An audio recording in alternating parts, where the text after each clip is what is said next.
Bonjour à toutes et à tous. Merci beaucoup d'être si nombreux pour cette conférence. Nous sommes à l'Université de la Terre, qui est du coup ce sommet assez magnifique. Je crois que vous êtes 10 000 sur 2 jours à être ici. Donc on est à l'UNESCO. Et à cette table ronde, on va discuter d'une question qui me tient énormément à cœur, c'est comment est-ce qu'on change de vie ? Avant qu'on discute, je vous propose qu'on fasse un petit jeu. On va tous se lever. Alors moi, ça va être difficile parce qu'il faut que je reste assise pour le micro, mais vous allez vous lever. Et je vais vous poser des petites questions. Si c'est oui, vous restez debout. Si c'est non, vous pouvez vous asseoir. Allez, on y va.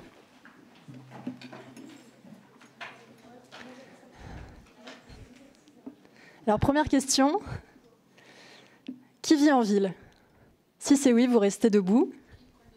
Qui vit en ville ? Si c'est non, vous pouvez vous asseoir. C'est temporaire. Qui voudrait quitter la ville pour changer de vie à plus ou moins long terme ? Si c'est oui, vous restez debout. Si c'est non, vous vous asseyez. Ah, mais vous avez quand même envie de rester en ville, hein ? C'est bien. Si vous voulez quitter la ville, ah oui, pardon. debout. Et si vous voulez y rester, vous asseyez. Ah oui, non, une majorité totalement. Exactement. Et qui voudrait quitter la ville cette année ?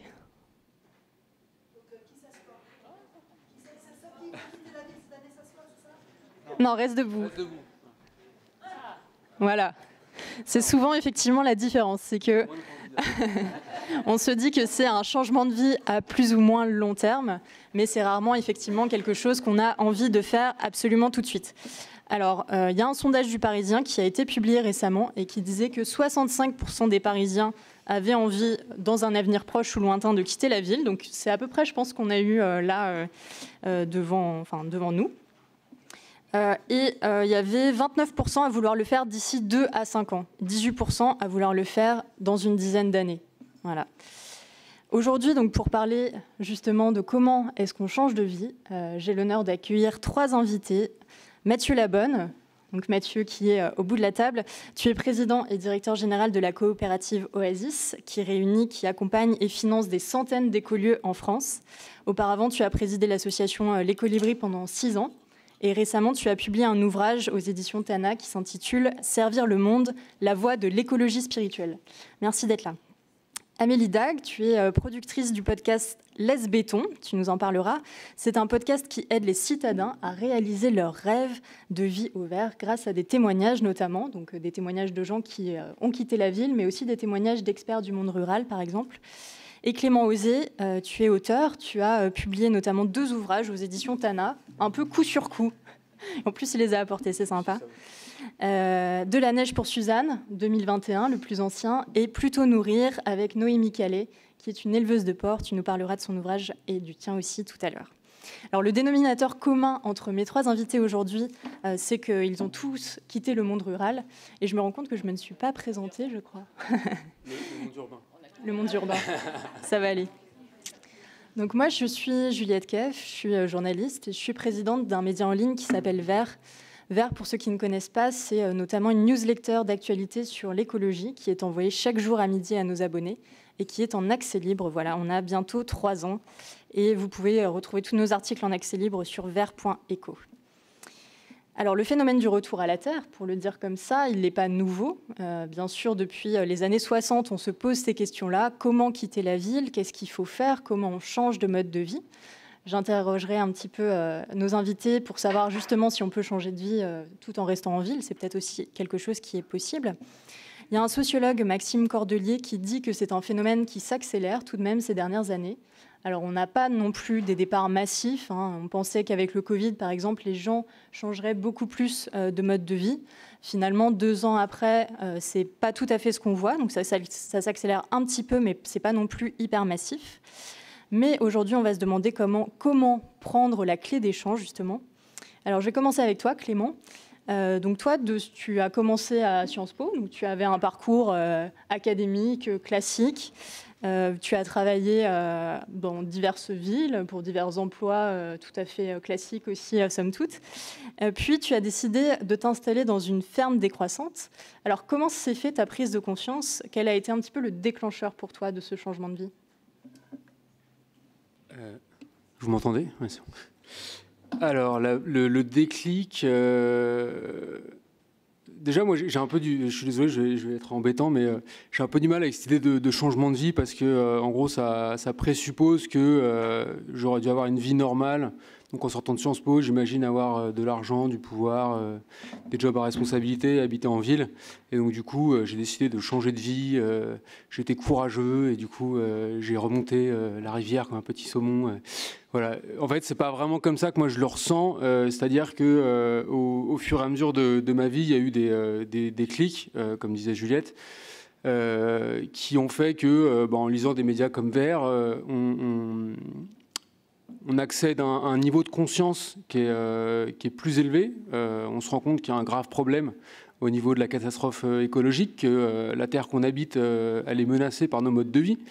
Et donc, il y a un moment où, en fait, pour moi, c'est devenu assez insupportable psychologiquement de continuer à avoir le même boulot qui me posait de plus en plus de questions, à avoir les mêmes mobilités qui me posaient de plus en plus de questions.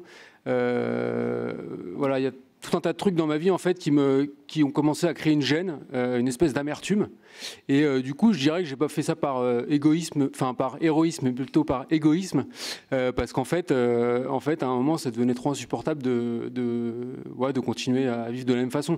Donc du coup, c'est plutôt dans une démarche assez égoïste de quête du bonheur et de un peu de réflexe vital, de se dire comment est-ce que je change des trucs dans ma vie pour que ça devienne vivable et que finalement ça arrête de se faner, parce qu'il y a un moment où moi je perdais un peu le goût, quoi.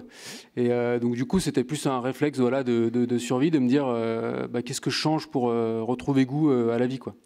Et alors dans les déclics qu'il y a eu, donc moi avant de faire ce changement entre guillemets, j'étais dans la coopération internationale, je travaillais en Mauritanie, et c'est là où j'ai commencé à me rendre compte qu'il y a plein de gens qui peuplaient la ville que j'habitais, Nouakchott, qui étaient en fait des réfugiés climatiques. Et du coup là j'ai pris conscience par le sensible, parce que le rationnel je commençais déjà à en avoir pas mal, mais là je me suis rendu compte que y a des gens qui clairement étaient dans un coin de brousse et qui n'arrivaient plus à vivre là où ils étaient, parce qu'en fait il n'y avait plus assez d'eau pour nourrir leur bétail, et donc du coup ils venaient s'agglutiner dans cette ville qui était Nouakchott, et voilà, là il y a eu un déclic comme ça, et puis après il y en a eu plein, mais voilà, ça charge un peu la mule, et puis au bout d'un moment on se dit comment est-ce que moi je survis mentalement, voilà, et comment est-ce que je combats la dissonance. En fait le seul levier qu'on a, c'est d'essayer de s'aligner un peu plus avec ce dont on est conscient.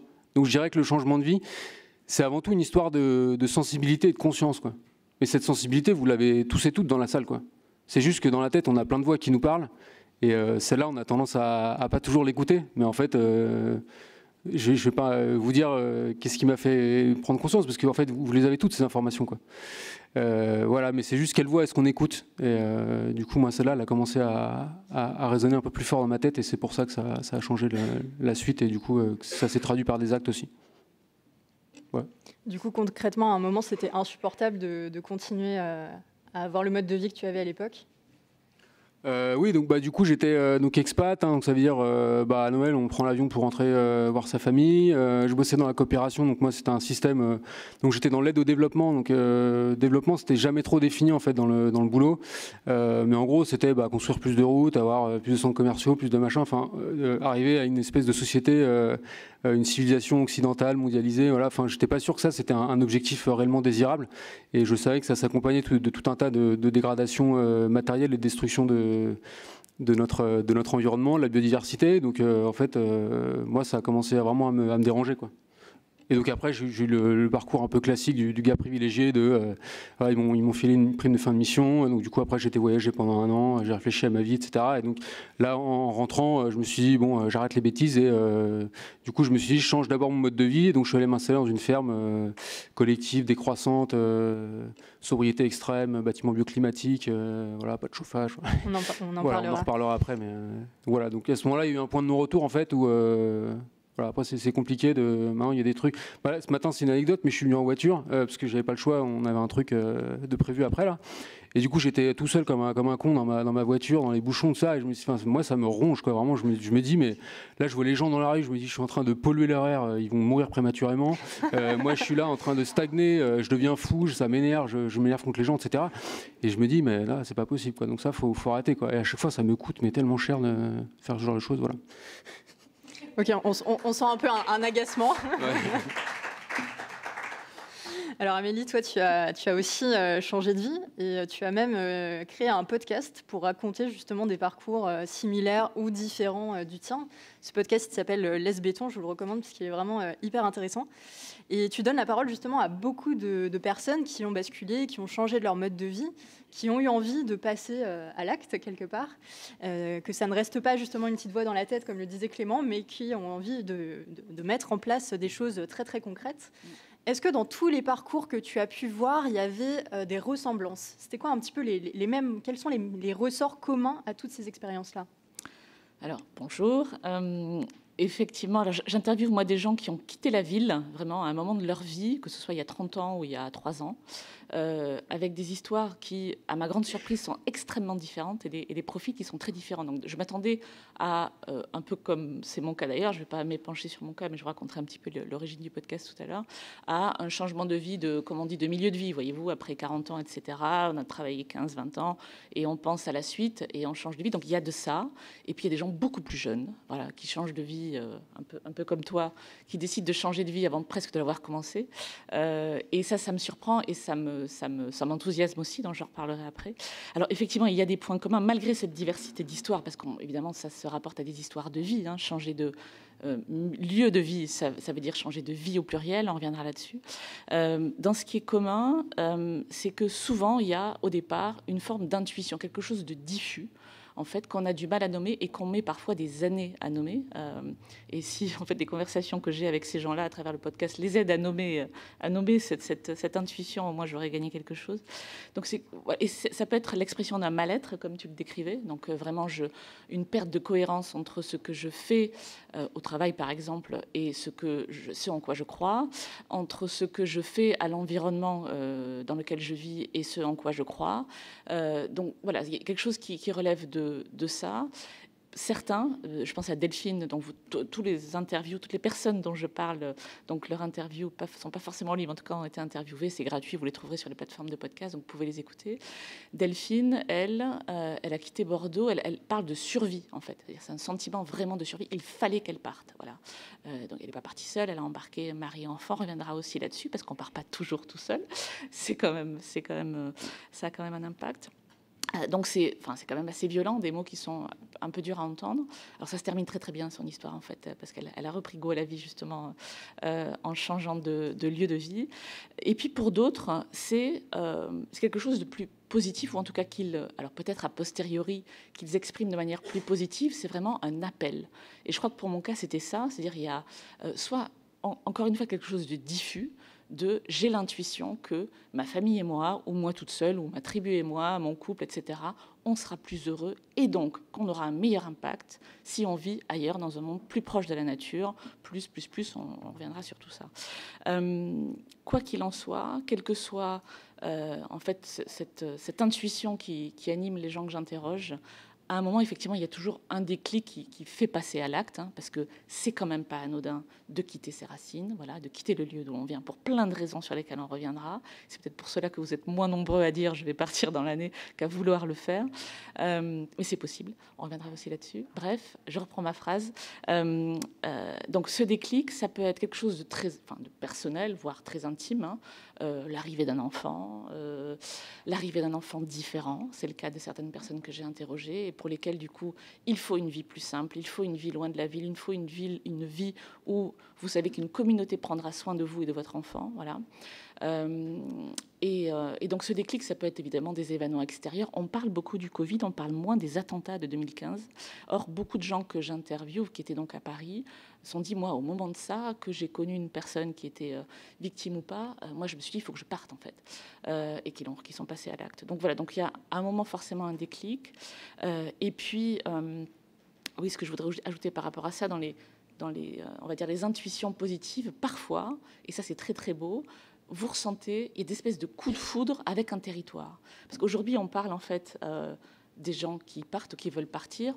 J'espère qu'on va parler aussi un peu des territoires qui les accueillent, parce que mine de rien, ça fait partie de l'équation. Et parfois, il y a des histoires très très belles en fait entre à l'occasion de, peu importe, un mariage, des vacances, un week-end, etc., une visite professionnelle, vous arrivez dans un endroit et vous savez que c'est là que vous devez aller. Et franchement, c'est moins rare que ce qu'on imagine, ça arrive. Des coups de foudre avec des lieux, et ça peut être un resto abandonné, je sais que je vais le reprendre. Voilà. Donc voilà, je voulais le citer parce que c'est des histoires belles. Alors on parlera, il n'y a pas que de la beauté dans tout ça, c'est quand même aussi des chemins de vie qui sont un peu hasardeux parfois. Mais voilà ce que j'ai vu comme élément commun. Merci beaucoup Amélie. Et Mathieu, donc vous l'avez abordé en fait déjà tous les deux, Clément et Amélie, cet appel. Mathieu, c'est quelque chose sur lequel tu as travaillé, tu as même écrit un livre du coup sur l'écologie spirituelle, donc aussi effectivement cet appel intérieur, en tout cas le fait de vouloir aligner quelque part ses convictions, mais aussi cette vie intérieure avec son mode de vie. Comment est-ce que tu l'expliques et en fait, voilà, c'est quoi cette transformation intérieure? C'est quoi cet appel pour toi? Wow, j'ai 2 heures, c'est ça? En tout cas, moi, bonjour à tous et bonjour à toutes. Effectivement, moi j'ai une conviction, alors c'est les 5 minutes un peu perchées de la session, je suis désolé. Moi j'ai une conviction, c'est que les racines du fait que notre société ne change pas, parce que globalement ça ne change quand même pas beaucoup, je suis désolé par rapport à ce qu'on doit faire, on peut les chercher du côté politique, du côté technologique, etc. Mais je pense qu'on se fourvoie pas mal, quoi. Les racines du fait que ça ne change pas beaucoup, pour moi, elles sont bien plus intimes et profondes que ça. Bon, je pense que vous êtes après d'accord jusque-là. C'est-à-dire que si on se limite à vouloir ajuster un peu le système et à vouloir passer d'une énergie à une autre forme d'énergie, je ne pense pas qu'on va aller très loin, en tout cas pas à la mesure des problèmes auxquels on a affaire. Et je pense que c'est typiquement ce qu'on voit aujourd'hui. Hein. Je veux dire, je vais essayer de pas trop taper sur le gouvernement et les banques aujourd'hui, mais franchement, on est vraiment à côté de la plaque. Donc le changement qui nous attend est un changement énorme. Et donc moi, ce qui m'intéresse depuis que je suis étudiant, je me dis, mais voilà, il faut passer de ça à ça. Et nous, on discute sur quelques pourcentages en haut, quoi. Il y a un truc qui dissonne.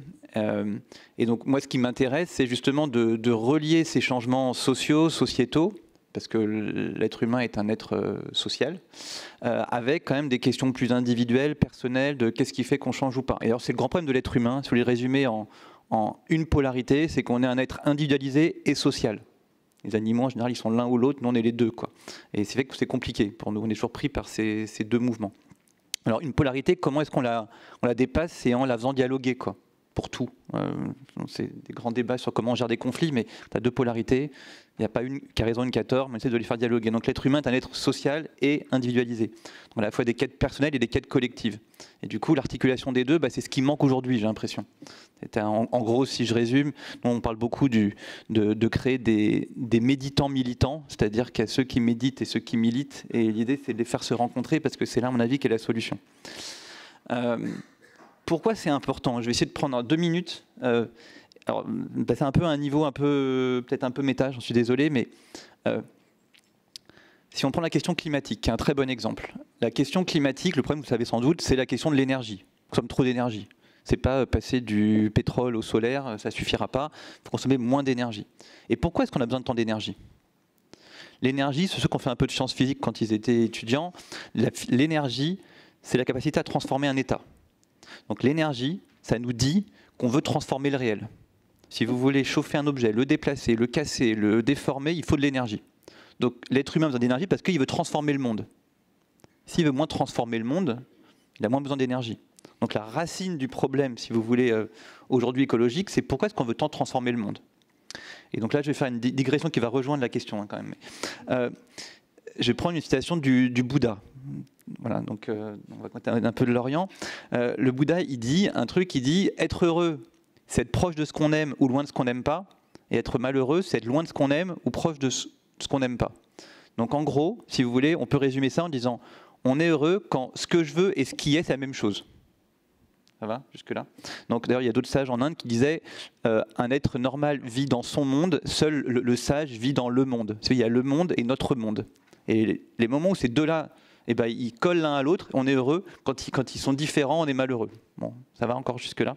Voilà. Ça, c'est la base en fait de la démarche spirituelle. Vous avez finalement 2 choix. Il y a le monde et votre monde. Est-ce que vous voulez que le monde colle à votre monde, ou est-ce que vous faites coller votre monde au monde?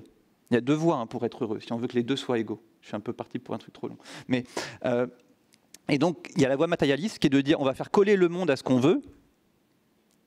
Ça, c'est ce qu'on a exploré depuis pas mal de temps et ça ne marche pas, en gros, parce qu'on n'arrive jamais au bout et que ça tue le vivant. Et il y a l'autre voie qui est de dire on va faire coller son monde au monde.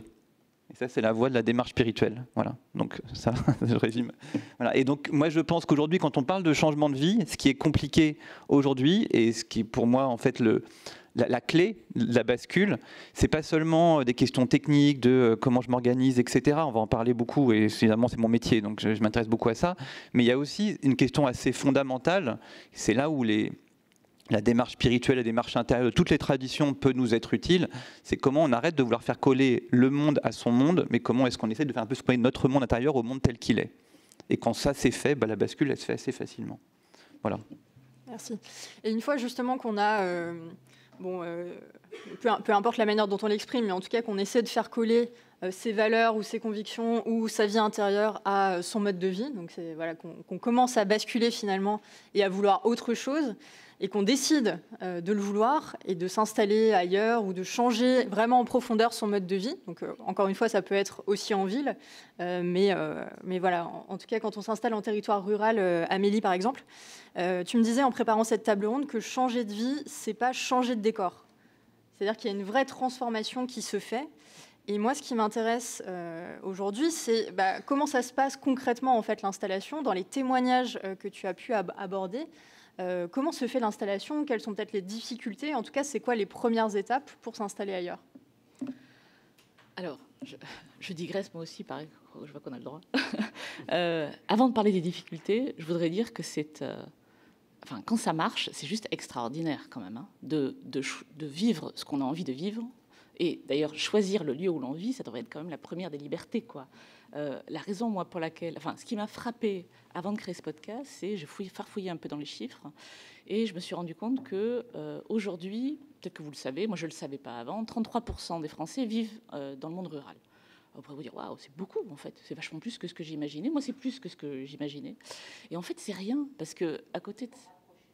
Pardon, c'est rien, c'est 33% par rapport aux 81% de Français. Alors il y a plein d'études là-dessus, et ça c'est des chiffres qui datent d'avant le Covid, hein, qui disent le lieu de vie idéal, c'est le village, c'est sûr, parce que petite taille, etc. Et Mathieu en parle bien dans son livre. Donc en gros, je caricature. Alors évidemment, je tords un peu les chiffres, mais tout le monde, enfin presque tout le monde, se dit mais oui, bien sûr, la petite communauté, le village, le clocher, le coq, etc.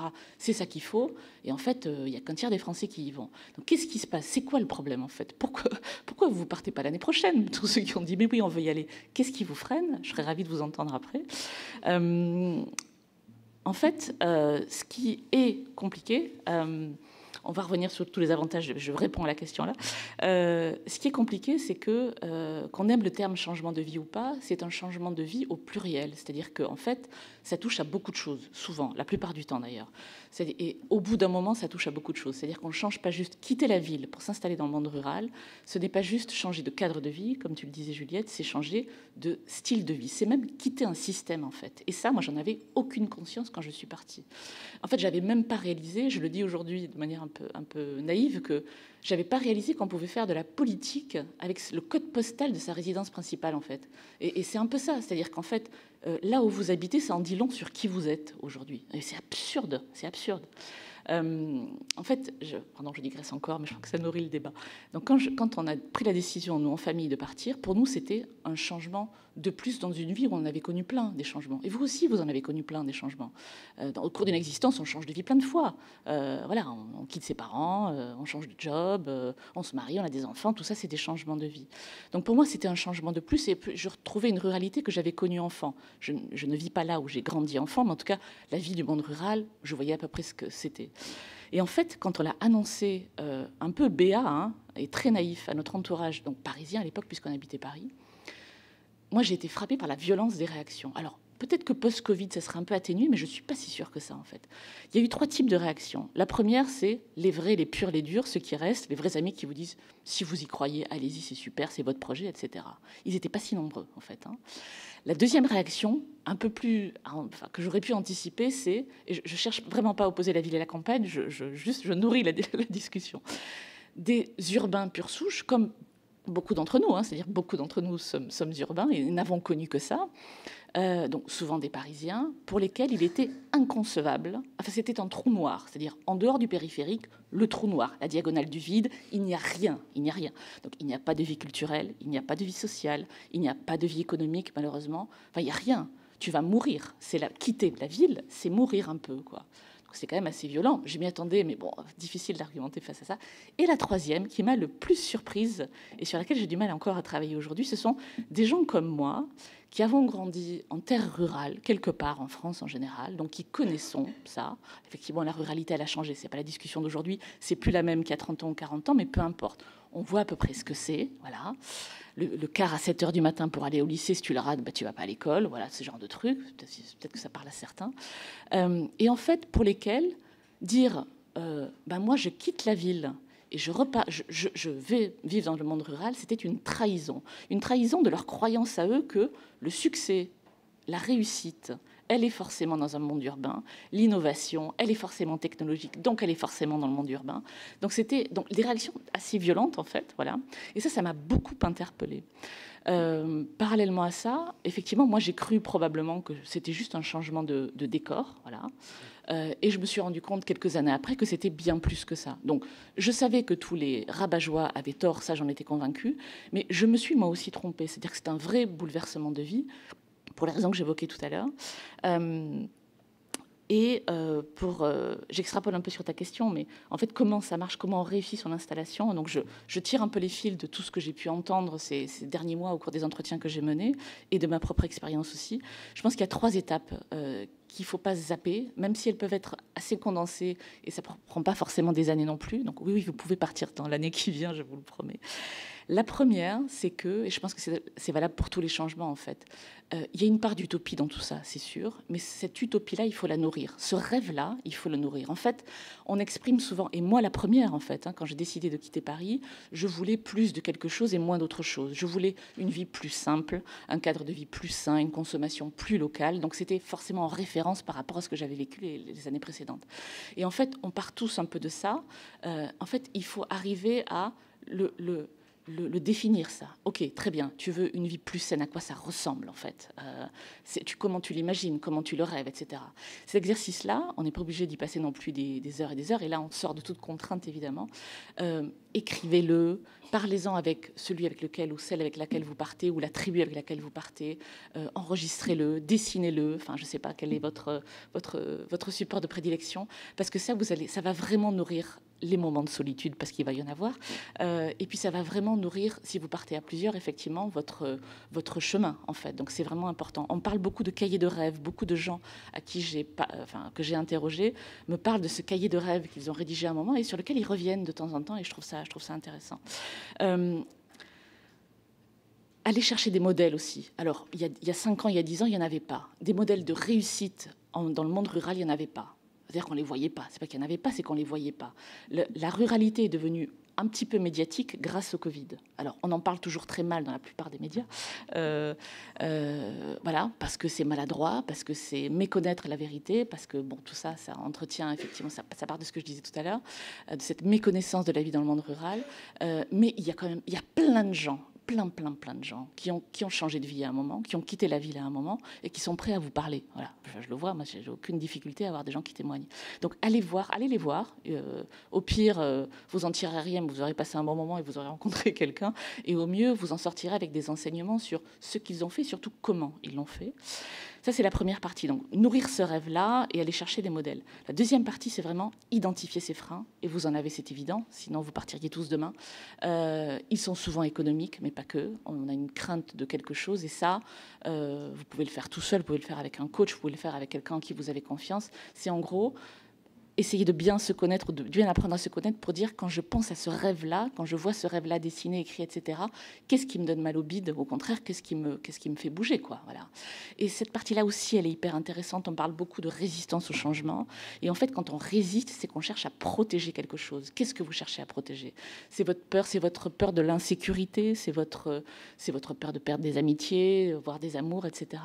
Donc c'est important d'identifier ça et de travailler là-dessus. Et le troisième, et après je laisse la parole, c'est en fait quel que soit votre itinéraire, c'est de vous équiper avant de partir, dans le sens que il va vous falloir des alliés, des gens qui vous écoutent, des gens qui vous financent éventuellement, des gens qui partent avec vous. Et ça, vous allez avoir des surprises. C'est-à-dire, je fais référence à l'annonce, vous avez des gens qui vont réagir différemment, et puis surtout de ce que vous imaginiez. Mais vous allez avoir de très belles surprises, de gens qui s'identifient à votre histoire ou qui ont envie de la porter quelque part. Et donc voilà, ça fait partie du chemin.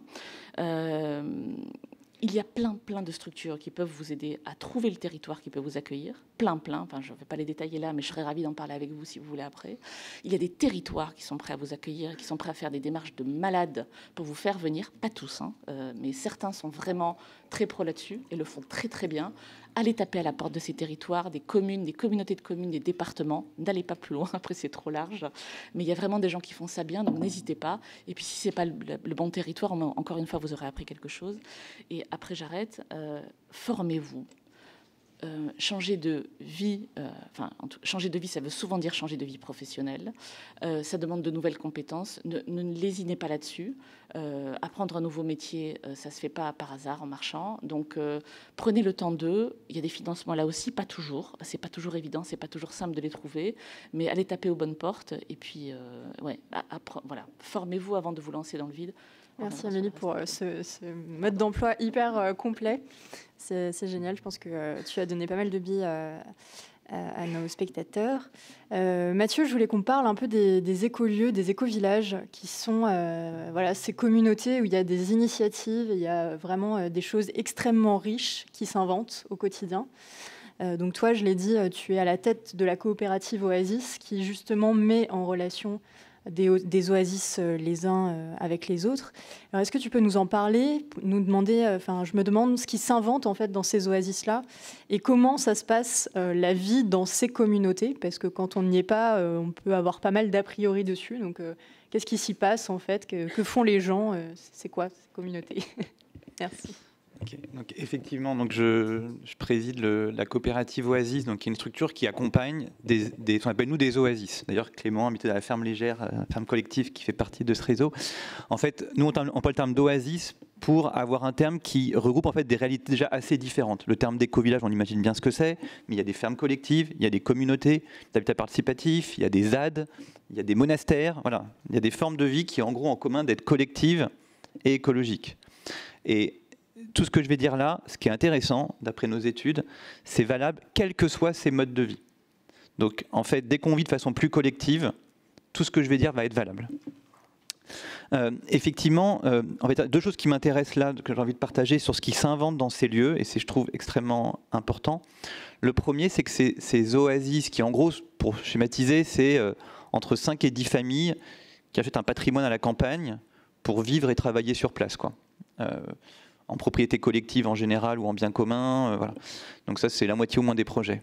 Ce qu'il y a, donc l'enseignement qu'on voit après quelques années, on vient de sortir un observatoire avec différentes études sur les impacts de ces lieux. Et ce qui est très très fort, et ce qu'on voit, c'est que ces lieux finalement qui sont les seuls dans la société où on teste toutes les transitions en même temps. C'est pas juste la transition alimentaire ou transition démocratique ou sociale ou numérique. Dans un endroit, c'est des gens qui essayent de faire complètement autrement sur en général beaucoup de choses. C'est pas juste qu'ils mangent autrement, ils se déplacent autrement, ils mutualisent des bâtiments, ils prennent des décisions autrement, etc., etc. Et la bonne nouvelle, c'est que toutes ces transitions, elles se font mieux ensemble que séparément, en gros. Aujourd'hui, ce qu'on montre par ces études, c'est que, je sais pas, pour donner un exemple, on montre que les gens dans ces lieux ont des bilans carbone beaucoup plus bas que des Français en moyenne. En gros, c'est la moitié du bilan carbone d'un Français moyenne. On a fait une étude sur 30 lieux. Alors, c'est des gens pourtant qui ont un capital culturel en général assez élevé, du coup qui prennent quand même un peu trop l'avion, mais qui globalement quand même un bilan carbone beaucoup plus bas qu'un Français moyen. Ce qui est énorme, sachant que dans notre bilan carbone individuel, on a aussi les routes, les hôpitaux, etc. Et ça, évidemment, c'est pareil pour tout le monde. Donc, on voit impact, sobriété, écologie, etc. Mais ce qu'on montre en parallèle, et les deux sont liés, c'est qu'en même temps, les gens, ils sont plus heureux globalement. En tout cas, le lien social est renforcé. Il y a deux chiffres là qui étaient assez marquants. En gros, 90% des gens dans ces lieux ont confiance dans leurs voisins et dans la société, alors que c'est 30% en moyenne en France. Pas très réjouissant, mais c'est ça, c'est les chiffres d'études. On montre aussi que, je crois, 95% des gens dans ces lieux trouvent du sens à ce qu'ils font, alors que dans la société, c'est 50%. Ça, c'est des études qu'on a fait sur des milliers de gens. Voilà, c'est pas juste sur 3 personnes qu'on a interviewées. Donc, on montre que les gens, globalement, ils vivent mieux là-dedans et surtout, ils ont plus de liens sociaux. Et ça, c'est vraiment intéressant de casser ces silos, de dire que les transitions plus solidarité, VS, plus de sobriété, ça se contredit. En fait, on montre vraiment qu'au contraire, ça se complète. Et donc, dans ces lieux, ce qui s'invente, quelque part, c'est des laboratoires, ces lieux, des endroits où on teste finalement ce que c'est vraiment que la transition avec un grand T, avec finalement pas juste on va mettre un peu de bio ou je sais pas quoi, mais on fait tout ça en même temps. Et on voit que ça marche pas mal quand même. Voilà. Et le deuxième enseignement important de ce que vivent ces lieux, c'est qu'au-delà de ces questions entre guillemets presque techniques de transition, de mode de vie, de vivre bien, on invente quelque chose qui est de l'ordre d'une nouvelle façon de vivre en société et de vivre ensemble. Je pense que là où ces lieux sont les plus forts aujourd'hui, moi j'ai dirigé Colibri, d'autres structures de la transition, donc j'ai vu plein de types de tailles. Cette taille-là, la taille de la communauté humaine, on va dire en gros entre 5 et 50 personnes, c'est une taille où on peut tester des choses à l'échelle de l'organisation démocratique et sociale qu'on n'arrive pas aujourd'hui à tester à l'échelle plus large. Donc on invente des nouveaux processus, des nouveaux outils de démocratie locale, une autre façon de gérer des relations, de gérer des conflits. Et on sort de ce qu'on appelle le blueprint thinking, la pensée photocopie. D'ailleurs, c'était une grosse critique de Elinor Ostrom sur la question des communs. Elle disait si on veut créer des communs, il faut sortir du blueprint thinking, de la pensée photocopie. C'est-à-dire qu'il faut inventer de nouvelles façons de faire pour gérer un commun. Contrairement à... il y a un grand débat sur les communs qu'on pourrait avoir, c'est un sujet, à mon avis, qui est lié, mais en tout cas, ces lieux, ils sont face à des situations humaines qui sont à chaque fois différentes et donc ils inventent. Et nous, ce qu'on voit avec la coopérative Oasis, c'est qu'on est un laboratoire de façon de gérer des relations, de gérer des conflits, etc. Ce qui est quand même le défi de ces lieux, c'est de vivre ensemble, qui fait qu'on invente des choses. C'est des laboratoires vraiment au sens premier, on invente vraiment des choses. Donc il y a à la fois cette question de faire se rencontrer des transitions, et à la fois, pour moi, qui est le levier principal si on veut que ça marche, c'est cette dimension humaine où on teste des choses qu'on ne teste pas ailleurs aujourd'hui. Et justement, Clément, toi, tu as vécu dans une ferme décroissante donc, qui faisait partie du réseau des Oasis, dans les Pyrénées. Tu y as passé 3-4 ans, non, c'est ça ? Oui, c'est ça. Ouais, c'est ça. Qu'est-ce que tu y faisais en fait c'est quoi pour que les gens se figurent en fait qu'est-ce qui se passe au quotidien dans une ferme décroissante en fait qu'est-ce que tu fais, il y a combien de personnes qui y vivent, comment se partage l'espace, voilà, comment ça fonctionne? Alors nous on était du coup 10 personnes à vivre dans un bâtiment de 250 mètres carrés, tous dans la même maison, donc grande promiscuité. Qu'est-ce qu'on faisait? Alors ça dépendait un peu des uns des autres, mais donc il y avait différentes activités sur la ferme. Il y a eu pendant un temps du maraîchage, il y a eu une activité pain, il y a eu beaucoup d'éco-autoconstruction, puisqu'on a rénové une vieille ferme qui n'était pas en très bon état pour lui rajouter un étage et puis toute une isolation bioclimatique. Donc moi j'ai fait beaucoup de bâtiments quand j'étais à la ferme. Aussi un potager, environ 1000 m² pour du coup nourrir en légumes, je précise bien en légumes, la dizaine d'habitants plus les gens de passage. Et puis après aussi un petit peu d'élevage, surtout pour entretenir le terrain qui était assez grand, 11 hectares. Donc avec toute une diversité d'animaux. Donc voilà, donc les journées. Alors, moi je vais parler pour moi. Du coup j'avais un mode de vie. C'était intéressant ces discussions sur le décor parce que donc moi j'avais complètement changé de décor, mais j'avais encore la moitié de mon temps qui était pris par une activité plutôt urbaine, qui était en gros d'être auteur. Donc voilà, la photo, l'écriture. J'avais fait un podcast aussi sur l'installation à la ferme, comment ça se passe, est-ce que c'est la misère sentimentale, est-ce que je m'ennuie, est-ce que le manque de théâtre se ressent ou pas. Voilà, donc en gros, qu'est-ce que ça fait de changer de mode de vie? Oui, il y a une question. Bien sûr. Ah oui. Il y a une série de questions. Ah, oui, il y aura des questions voilà, d'ici 20 minutes à peu près. Bah, notez-la. Mais vous pouvez poser votre question si vous en avez une maintenant, hein, pas de souci. En fait, c'est simplement... moi, j'ai fait cette transition. Donc, j'ai vu que j'étais... à une question, j'étais assise. Est-ce que tout le monde entend? Peut-être prendre le micro. Oui, est-ce qu'on m'entend? Oui. Oui, donc je m'appelle Anne Ferrier, j'ai travaillé pendant 12 ans au port de Marseille-Fos. J'ai été infiltrée, comme disait une personne dans une autre conférence. Je suis partie parce que ça avançait pas comme je voulais. Aujourd'hui, j'ai une double casquette. Je suis consultante et j'accompagne justement les transitions. Et je vis en milieu rural, j'ai un écolieu, je fais partie du réseau Oasis, etc. Et l'écolieu du Merle Enchanteur au sud de Toulouse. Et depuis tout à l'heure, je trépigne parce qu'il y a des choses que j'ai vraiment envie de dire, c'est que première chose, et là je partirai aussi sur du méta, on est tous des humains en fait, on est tous des humains pareils, et en fait il n'y a pas de métier urbain, il y a des humains à la campagne qui mangent, qui sortent, qui aiment la culture. Moi je vis en Comminges, qui est un petit territoire rural slow, on n'est pas sur les Pyrénées montagneuses monumentales, mais voilà. Et je pourrais faire des trucs tous les week-ends, 3 fois, je ne sais pas quoi choisir. Enfin, on est des humains partout. Quand j'entendais France Inter parler après le confinement du télétravail, et c'était comment on fait le même job en prenant son ordi et en allant ailleurs. Je disais, mais non, mais... ton job, c'est un job, tu es un humain, on a les mêmes besoins en fait. Donc ce trou noir, à la fois je l'entends, je vois bien qu'il est dans les têtes de plein de gens, mais il n'existe pas. Et puis aussi, ce que j'avais envie de dire, c'est que les tiers-lieux, les écolieux, nous, souvent on m'appelle, on me contacte, Anne, est-ce qu'on peut venir voir comment c'est la vie dans un écolieu? Je dis non, mais tu verras chez nous en fait. C'est un autre écolieu, c'est comment nous on le vit. On est une famille, on n'est pas un collectif d'habitat, mais on interagit avec le territoire, on interagit avec plein de gens qui viennent chez nous, on fait ensemble à notre manière d'humain. Et moi, ce qui m'importe, c'est vraiment l'humain dans le collectif. Et moi, ce que je fais, c'est que vraiment, j'accompagne les personnes à redescendre en elles. C'est pour ça que j'ai appelé mon mouvement le mouvement Inspire the Change, parce que c'est vraiment comment on descend à l'intérieur pour mieux se connaître, pour revenir sur notre soleil, parce qu'on a chacun une place en fait, on a chacun une pièce du puzzle, et c'est comment tous ensemble on fait. Merci pour ce commentaire. Et donc, je voulais juste vraiment rebondir sur ça, oui, on a des freins, mais vraiment l'herbe, elle n'est pas plus verte ailleurs. Attention à pourquoi vous voulez partir. On ne doit pas fuir. On doit partir pour la joie. Il y a une autre conférence où je voulais aller parce que je suis tellement en phase avec Nance et Mout et leur magazine Vivant. C'est la joie qui fait qu'on dure et c'est la joie qui fait qu'on fait des choix. On doit y aller pour et pas contre. Attention à pourquoi vous voulez partir, c'est hyper important. Merci beaucoup.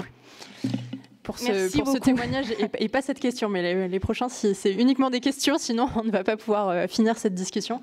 Alors Clément, pour rebondir peut-être là-dessus, est-ce qu'il y avait de la joie dans cette ferme et est-ce qu'il y avait aussi d'autres activités? Oui, parfois ça en manquait, je trouve, de joie. Ouais, c'est ce que tu racontes dans ton livre De la neige pour Suzanne. J'ai essayé d'être le plus honnête possible et pas de faire de la promotion d'Oasis, n'en déplaise à Mathieu. Mais non, mais c'est vrai que là, du coup, on change de sujet sur le quotidien. Bon, voilà, vous aurez compris que j'avais un peu 2 activités, dont une était liée à un territoire lointain, qui était mon activité plutôt artistique. Je reviens sur la question de la joie. C'est vrai qu'il y a des fois où, en fait, il y a des gens qui se rassemblent autour d'un projet parce qu'ils ont des valeurs très proches. D'écologie, voilà, j'en passe. Mais du coup, ils ne se posent pas forcément la question des atomes crochus qu'ils peuvent avoir entre eux. Et en fait, moi, il y a des fois, alors les habitants, ils ont pas mal changé à la ferme, mais je me suis retrouvé des fois où j'avais l'impression d'être avec des collègues et à un moment, c'est un peu dommage de changer de vie, de faire tout ça un peu pour la joie, pour retrouver du sens, pour finalement être plus heureux. Hein. Et tu te retrouves avec des gens où très bien, il y a une forte compatibilité, je dirais intellectuelle, au niveau des valeurs et tout ça, mais en fait, est-ce que c'est mes amis, est-ce que je sens que c'est ma famille ou quoi? Pas forcément, quoi. Et donc ça, c'est aussi parfois une perte de sens parce que tu dis, en fait, je passe énormément de temps avec des gens pour qui j'ai pas forcément une grande amitié ou quoi. Et est-ce que c'est pas un peu dommage, en fait, voilà. Toi, tu as eu la particularité aussi de partir tout seul. Pour revenir, peut-être, tu parlais du travail manuel, de tout ce que tu as appris. Quel est le bilan au bout de 3-4 ans? Est-ce que tu es quand même content d'avoir acquis tous ces savoir-faire qui n'étaient pas forcément ce à quoi tu pouvais prétendre après Sciences Po, par exemple? Oui, alors moi j'ai trouvé ça hyper épanouissant en fait de retrouver de l'autonomie, parce que la vie que j'ai quittée ou dont je venais, elle était faite d'énormément de dépendance, c'est-à-dire que je dépendais de gens que je ne connaissais pas pour m'alimenter, pour habiter, pour me chauffer, pour tout un tas de trucs en fait. Je faisais presque rien moi-même et du coup là, à la ferme, produire sa nourriture, c'est quelque chose d'assez époustouflant en termes d'épanouissement. Voilà, construire sa maison, enfin, c'est des choses qui nourrissent énormément. Et là, il y a quelque chose, en fait, il faut abandonner cette espèce de référentiel urbain dont tu parlais tout à l'heure, Amélie. Et en fait, il y a des nouveaux plaisirs, des nouvelles joies qui apparaissent dans cette vie-là où on retrouve de l'autonomie, qui vont pas se traduire par on gagne plus d'argent ou on fait plus d'activités ou quoi. On gagne plutôt d'ailleurs moins d'argent en général quand on fait ce genre de choix. Mais il y a tout un tas de bonheur un peu qui était invisible quand on regarde la réalité avec un prisme urbain. Et du coup, voilà, celui de retrouver l'autonomie, c'est une joie incroyable. Alors, ça m'a aussi fait réfléchir au fait que moi, je pensais trouver plus de temps à la campagne. Je me suis dit, bah, ça va être super, je vais balancer 3 graines dans le jardin, et puis ensuite, moi, je vais pouvoir lire tous les livres du monde, parce que de toute façon, j'aurai rien d'autre à faire. Et en fait, l'autonomie, ça demande énormément de travail. Hein. À partir du moment où vous remplacez du pétrole par du travail humain, c'est du taf, quoi. Un potager, même 1000 mètres carrés, hein, donc c'est déjà pas mal. Hein, je sais pas pour ceux qui en font. C'est énormément de. Enfin, moi, le soir, j'étais dans mon lit, je réfléchissais à ce qu'il fallait que je fasse le lendemain, je sais pas, aux plantes qui étaient en train de se faire bouffer par les limaces. Enfin, c'est quand même beaucoup de charge mentale aussi. Hein. Donc, faut pas idéaliser sur ce plan-là. Mais voilà, c'est plus éprouvant, si je peux résumer. Pareil, ma copine qui élève des cochons dans le Gers, là, elle a une vie qui est vachement plus éprouvante, mais qui est aussi vachement plus épanouissante, quoi. Donc voilà, c'est pas un choix de flemmard, mais c'est un choix de gens qui veulent être épanouis. Merci. C'est vraiment ce qui est appréciable, justement, c'est ta liberté de ton aussi de traduire ces difficultés. Amélie, toi, est-ce que dans les témoignages avec Les Béton, tu as eu des gens, justement, qui se livraient sur leurs difficultés? Et si oui, quelles étaient ces difficultés? Parce que, justement, je crois qu'un des buts du podcast, c'est aussi de ne pas avoir une vision complètement idéaliste du départ et de se dire, bah, ok, je le fais en conscience, il va y avoir des avantages et il va y avoir aussi des inconvénients, comme toute situation, en fait. Et aussi, voilà, quelles sont un petit peu les attentes qui n'ont pas été remplies finalement de tous ces gens qui ont changé de vie et qui ont pu rencontrer des difficultés?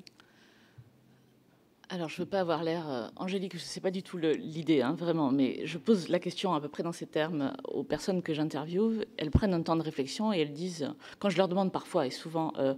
en gros, qu'est-ce qui vous manque, qu'est-ce que vous regrettez, etc. En général, elles répondent, rien, quoi, rien. Alors, évidemment, on peut parler pendant 4 heures du désert médical dans la plupart des régions. Enfin, c'est pas forcément mis en ville. On peut parler des transports, des transports individuels et de la nécessité d'avoir une voiture, voire 2, quand on est un couple en famille qui va parfois souvent à l'encontre de ses convictions. Donc, on n'a pas tout résolu, évidemment. Mais n'empêche que, et moi c'est ce que je retiens de tous les témoignages que j'entends, c'est que en fait le changement appelle le changement. C'est quand même la grande leçon que moi je retiens. C'est-à-dire que, et là je suis entourée par, je suis ravie d'être à cette table passionnante en fait. Tu parlais de sobriété extrême, etc. Enfin moi j'en suis loin. Moi je suis un petit poussin quoi par rapport à ça. N'empêche que grande leçon, et vous serez content d'être venu rien que pour entendre ça, il se trouve que quand on s'éloigne des lieux de surconsommation, on consomme moins, figurez-vous. Mais oui, donc ça commence peut-être comme ça, en fait. Et pour les gens comme moi qui, en toute humilité, avaient un début de conscience, de compréhension écologique avant de partir, voilà. Parce que intellectuellement, je suis pas bête, quoi. Oui, je comprends qu'il y a un problème, d'accord. Okay, on me le dit, on me le répète, je comprends qu'il y a un souci. Mais entre l'entendre, donc peut-être commencer à le comprendre, et le voir, le sentir, le vivre. Alors, moi, je ne vis pas de l'agriculture, mais je suis entourée de gens qui en vivent. Et puis, il suffit d'ouvrir les yeux quand vous voyez le champ de tournesol à côté, mais qui a littéralement brûlé, c'est-à-dire à cause de la sécheresse. Voilà, quand vous le ressentez avec vos sens, c'est autre chose. En fait, d'être juste au contact de la nature, ça peut être une énorme platitude, ce que je dis là, mais la plupart des gens que j'interviewe vous le disent. Juste être au contact quotidien de la nature, la voir, la sentir, l'entendre parfois, la toucher, ça ça rend très humble déjà. Et puis ça ouvre les écoutilles, quoi. Voilà. Donc rien que ça. Donc ouais, tout ça pour dire que on peut y aller pas à pas. C'est d'ailleurs, je pense aussi un conseil qu'on peut donner, c'est-à-dire que ce changement de vie au pluriel qui peut être extrêmement déstabilisant parce qu'il implique une perte de repères qui n'est pas donnée à tout le monde. On n'en a pas parlé, mais on n'a pas tous le même capital culturel pour absorber un changement dans sa vie, voire pour le déclencher. On ne naît pas tous avec ce capital-là, c'est comme ça. Alors ça se nourrit, ça se travaille. C'est pour ça qu'il y a des gens qui accompagnent tout ça aussi. Mais donc tout ça fait que peut-être que la leçon, c'est on peut y aller pas à pas, on peut se cheminer vers. Je crois qu'il y a une autre table ronde sur est-ce qu'on a le temps ou est-ce qu'on n'a pas le temps. Donc je leur laisse répondre à ça. Peut-être que l'urgence fait qu'on n'a pas le temps, mais n'empêche que vu d'où l'on part, pour certains, c'est bon de le savoir, quoi. Voilà. Parfois, il suffit juste de changer, là pour le coup, de cadre de vie, pour commencer à prendre conscience de choses et pouvoir commencer à agir de manière un peu plus positive. Voilà. Un des risques aussi qu'on pourrait mettre en avant, c'est éventuellement un risque de repli. Alors là, c'est beaucoup autour des théories, par exemple, du survivalisme face à un effondrement potentiel. On a vu des gens un peu essayer de se retirer du monde, de se mettre en marge finalement de celui-ci. Alors Mathieu, au niveau des oasis, c'est pas du tout la démarche. Il y a une démarche qui est plutôt dans l'ouverture. Comment est-ce que ça se passe en fait dans les écolieux et comment justement on reste connecté au reste de la société, on fait partie de cette société. Comment on participe à cette société même si on a justement l'envie d'être plus autonome. Comment on peut réconcilier les deux dimensions? Merci. Je fais une parenthèse avant pour dire que la différence entre ces modes de vie et les modes de vie, c'est pas il y en a un qui est bien, il y en a un qui est mal. Ce qui a un peu été dit, et moi c'est ce que j'ai vécu. Moi en fait, le déclic pour moi, ça a été que j'ai vécu à Auroville en Inde, qui est un très gros éco-village où il habite beaucoup de gens et où il y a une production culturelle gigantesque. Et moi j'ai vu des familles qui montaient des pièces de théâtre ensemble et qui faisaient des pièces de théâtre. La différence principale entre le mode de vie en écolieu et ailleurs, c'est, alors sans encore une fois être dans un truc un peu clivant, mais c'est de passer d'une statut de consommation à un statut de production. Le terme d'autonomie de ce point de vue-là, il est intéressant, c'est qu'on produit, et on ne produit pas que des légumes. On produit de la démocratie, on produit de la culture, peut-être pas au même niveau que des artistes très compétents, mais en tout cas on est dans cette logique-là. Et on verra que ça a un lien quand même avec la question. En fait, en France, on est quand même des grands traumatisés de la vie en communauté, faut le savoir. Et ce n'est pas le cas dans beaucoup de pays. C'est-à-dire même le terme communauté en France, il est très négatif, alors que community en anglais, c'est très positif, quoi. On a été marqué par un imaginaire très jacobin, et on est tous façonnés par ça. Où aujourd'hui, on pense les choses soit à l'échelle de l'individu, individualisme, propriété privée, etc., soit à l'échelle de l'État et de la nation. Alors franchement, il y a un désert de la pensée en France sur les intermédiaires. Je le dis assez fortement, mais on est façonné par ça. Et moi, je le vois. Ça a été même mis en avant par quelqu'un qui s'appelle Édouard Glissant. Peut-être vous connaissez donc, le concept d'archipel, d'archipélisation. Donc c'était un penseur martiniquais qui a montré différence en termes de mode de pensée entre la pensée continentale, qui est la nôtre, et la pensée archipélique, et celle des archipels. On a vu dans l'élection présidentielle, Mélenchon a parlé un peu de la créolisation. C'est un terme qui a été ressorti à des moments donnés. Je me dis, pensée archipélique qui débarque, et puis hop, ça a été balayé après, parce que quand même, on est en France, et le jacobinisme, il est quand même bien plus présent. En tout cas, on a quand même peur de ces modes de vie. Voilà, déjà pour dire que quand on arrive quelque part, on est face aussi à beaucoup de clichés. C'est-à-dire cette vie en communauté, elle est pas simple. Après, donc très concrètement, qu'est-ce qui se passe? Quand on crée un lieu comme ça, moi aussi, donc j'ai créé un lieu où j'habite, là où on sera 28 familles à habiter, donc un lieu assez gros, qui est très différent en termes de forme de la ferme légère ou d'autres écolieux. C'est un peu comme quand vous êtes parent, tout d'un coup. C'est-à-dire que vous êtes à deux, vous avez plein de temps, et tout d'un coup, vous avez un enfant qui vient de naître. Ceux qui ont eu des enfants, vous savez que les premières semaines, vous n'allez pas trop en boîte de nuit le soir, quoi. Vous occupez beaucoup de votre enfant. Parce que votre mode de vie, justement, il change. Et vivre en écolieu, c'est un peu pareil. Sauf qu'un peu comme un parent, une fois que les enfants grandissent, du coup, ça recrée du lien social. On va à l'association des parents d'élèves de l'école, on les emmène au club de sport, donc on rencontre des nouvelles personnes. Voilà, on s'ouvre à des nouveaux types d'activités parce qu'on a justement une famille un peu élargie. C'est pareil pour un écolieu. Donc il y a un peu ces deux phases, qui est une phase, nous ce qu'on observe pas mal, c'est que les lieux, les premières années, ils ont quand même du mal par rapport à leur intention très forte au départ d'être ouverts sur le territoire, de contribuer, ils sont très pris quand même par leurs histoires internes. Et ça, nous, sur à peu près 400 lieux qu'on a accompagnés, on voit que la durée, elle est variable, mais c'est entre 3 et 10 ans, quoi. Voilà. Ouais, qui travaille à la coopérative. En tout cas, il y a un travail nécessaire de réussir cette mayonnaise interne qui n'est pas simple, et de toute façon qui ne restera jamais simple, il faut le savoir, c'est toujours compliqué. Mais c'est nécessaire. Donc les gens qui disent « ouais, vous venez de vous installer, vous ne passez pas assez de temps dans les instances locales », bah oui, c'est pas facile. Par contre, ce que nous on observe, et moi j'ai un exemple là où j'habite, c'est quand même un lieu qui a maintenant 20 ans, il y a un écolieu à côté qui a 20 ans, c'est qu'à l'inverse, au-delà de 5 ou 7 ans, eh ben, c'est des lieux qui contribuent énormément. Et même, je peux le dire, au bout de 10 ans, toutes les communes que je connais où il y a des lieux qui ont survécu plus de 10 ans et qui ont grandi, les territoires entiers ont changé. Nous, dans notre petit village du fin fond de la Beauce, qui vraiment n'est pas a priori là où on espère trouver beaucoup d'alternatives. Après 20 ans, il y a une école Montessori, il y a une épicerie associative, un café associatif, une épicerie bio, il y a des maraîchers bio qui sont installés. Il y a une maison senior en train de créer une maison senior pour 24 personnes âgées sous forme de coopérative. Voilà, je peux en prendre plein des exemples. Donc si vous voulez, il y a cette démarche de monde archipel qui fait qu'un projet, au début c'est un petit projet, mais qui après va en créer d'autres.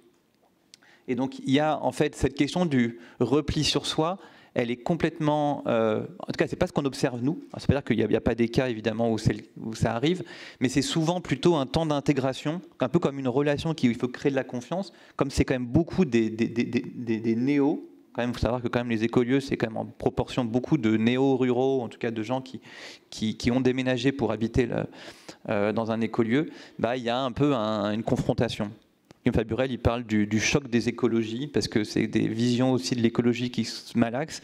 Mais la bonne nouvelle, et ça c'est vraiment un truc que nous observons, parce qu'on a quand même des lieux maintenant qui ont 15 ans, 20 ans dans le réseau, c'est que ça marche. C'est un peu le défi, est-ce qu'on n'est pas en train de faire un truc où ça ne marche pas sur le long terme? Alors évidemment, on a beaucoup de lieux récents dans le réseau, donc ils n'en sont pas encore là, mais on voit que ça marche. Donc en fait, si vous voulez, la base du lien social, c'est la relation humaine. Et c'est un truc qu'on a un peu oublié quand même. Mais une relation sociale et politique qui ne se base pas sur la relation directe, c'est un peu la République telle qu'on la conçoit, avec juste des grandes incantations. S'il n'y a pas du lien humain entre des gens très différents, ça ne survit pas très longtemps. Et pour créer de la relation, il faut créer de la confiance. Et la confiance, ça prend du temps.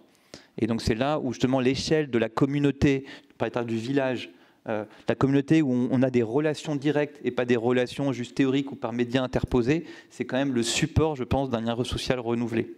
Et moi, ça que je crois beaucoup à des petites échelles, et je crois de moins en moins à des transitions qui viendraient des grandes échelles.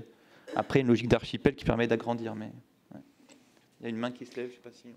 Ah oui.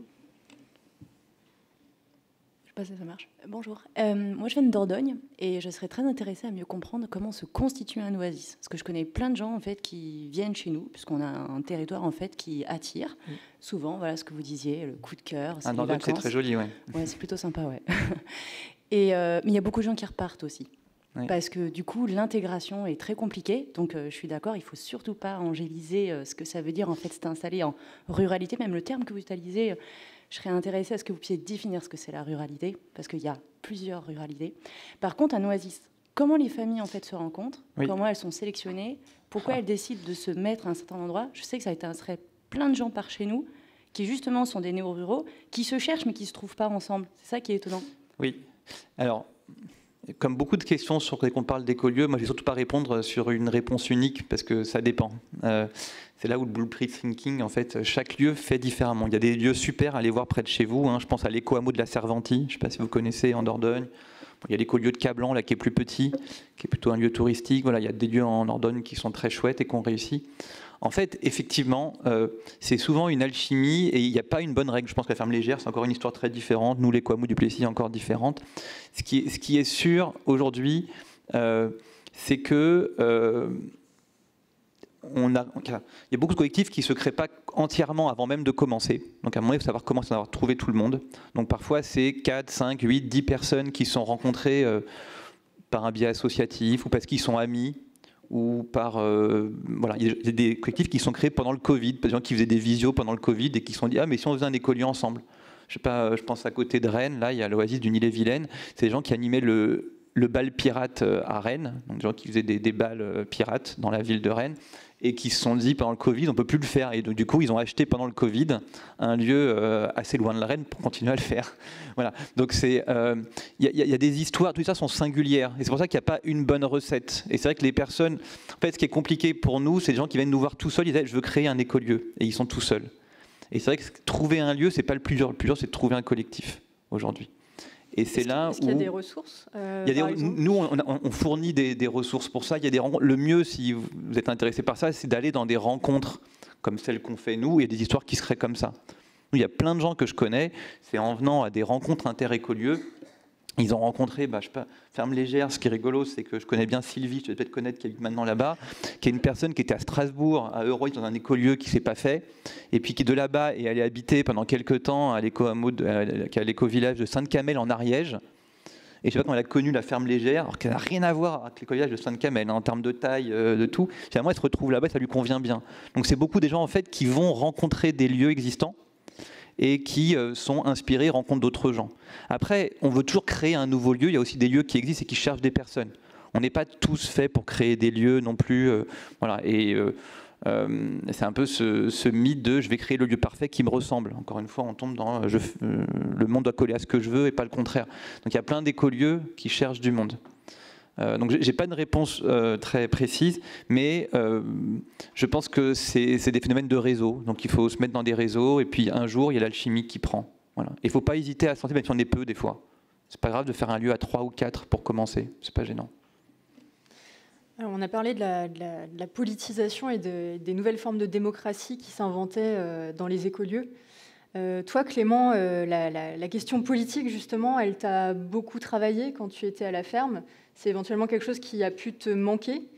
La question que j'ai envie de te poser maintenant, c'est pourquoi tu en es parti et qu'est-ce que tu cherches à présent, maintenant que tu as décidé de renouer avec des formes peut-être un tout petit peu plus traditionnelles de militantisme, par exemple en faisant de la désobéissance civile, des choses comme ça. Comment tu vois les choses ?